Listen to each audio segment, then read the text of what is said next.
Joining me live now is the Environment Minister Tanya Plibersek, live from Canberra. Thanks so much for your time, Tanya. First of all, misinformation Morning, laws, Laura. I think these would be welcomed, but there is always an inherent risk in these kinds of things. Who's the one that decides what is misinformation?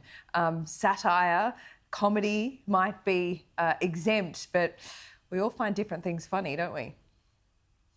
Yeah, well, we did actually consult very widely on these laws, and they were changed before we introduced them, just to make sure that we really highlighted that we are very much balancing the need for free speech in this country with protection from serious harm. So it is a very high bar. And we are talking about deliberate misinformation and disinformation. Doesn't mean we can, police things that we don't agree with. Yeah. It is a high bar of serious harm, and it won't be the government obviously deciding. It would be ACMA deciding on whether to take action or not. But ACMA needs a framework as well to operate within. Who sets that framework? Yeah, and that's why we've consulted so widely on these laws, and the Communications Minister Michelle Rowland has been very careful in drafting them and introducing them. There's plenty of opportunity, obviously, before they're introduced into the Parliament to give feedback on the laws, and they'll be debated as well by the Parliament. And I think that's very appropriate. Look, I'm very much in favour of free speech. There's plenty of things I read in the newspapers or see on TV that I disagree with. I disagree with strongly. Plenty of stuff on social media I disagree with. This is not about things we disagree with or having arguments. It's about causing serious harm with deliberate misinformation and disinformation.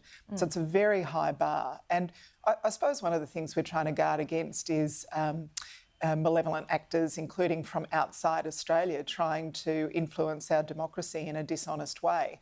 We've seen, unfortunately, a lot of this happening in more recent times. We know that there are countries around the world that put a lot of time and energy into developing misinformation and disinformation campaigns to foster social unrest and conflict in our communities. We definitely don't want to see that emerging in Australia. We know that with the sort of AI-generated deep fakes, we have the real capacity for malevolent actors to cause serious harm. That's what we're trying to avoid. Can I ask you about the Minerals Council now? There's a story on the front page of The Australian. The Minerals Council, peak lobby group for the resources industry, is worried about where's Labor's going on environmental protections and climate change triggers that would see, further projects, mining projects, kiboshed. Can you give some kind of reassurance this morning as to what your overall thinking is, whether the EBPC Act needs to be changed fundamentally on a productivity level alone? Yeah, look, I definitely would say that our existing environment laws don't work for the environment and they don't work for business.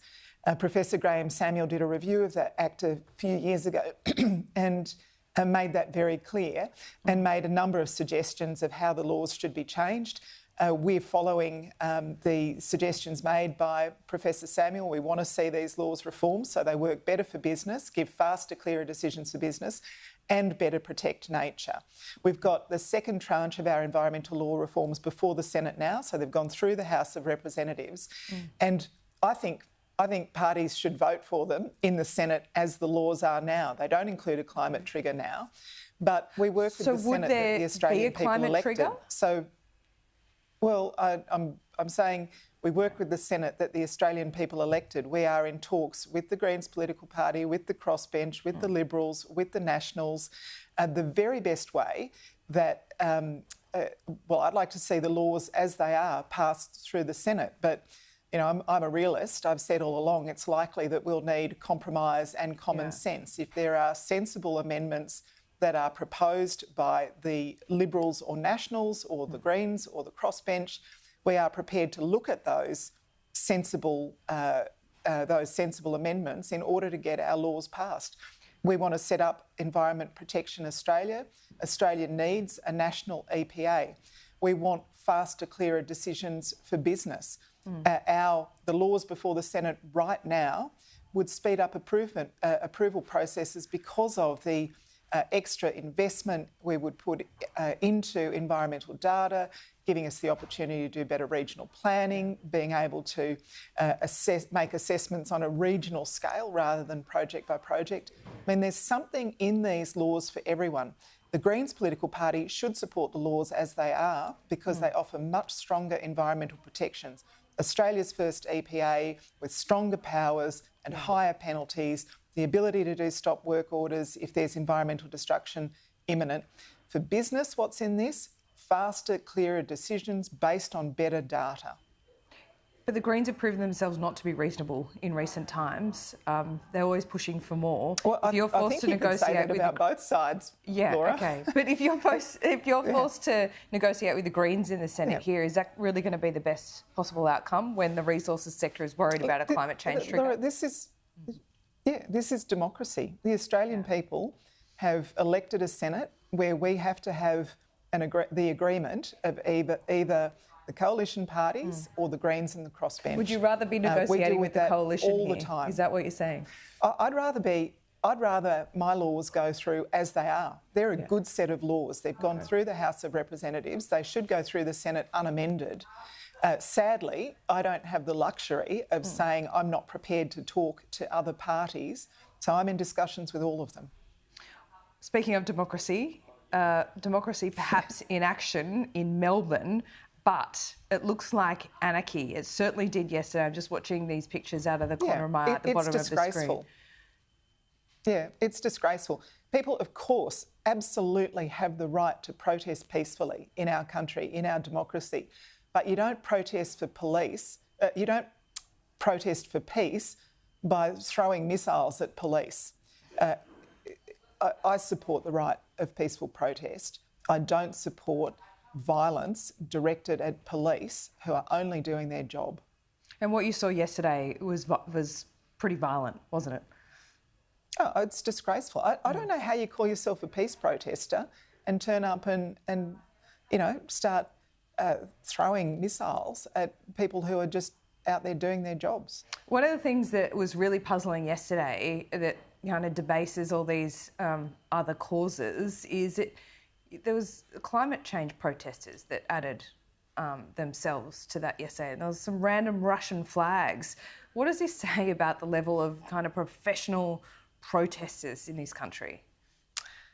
Look, I frankly don't understand what some of these people are doing at the protests. Like, I understand the old-fashioned sort of peace protests, Palm Sunday, anti-nuclear protests where hundreds of thousands of people would march in the street with their kids and their dogs and homemade posters calling for peace. I get that. I was part of those protests against the Iraq war, calling for peace. I totally understand that. What I don't understand is what looks like the extreme left and the extreme right teaming up in a violent protest, apparently for peace.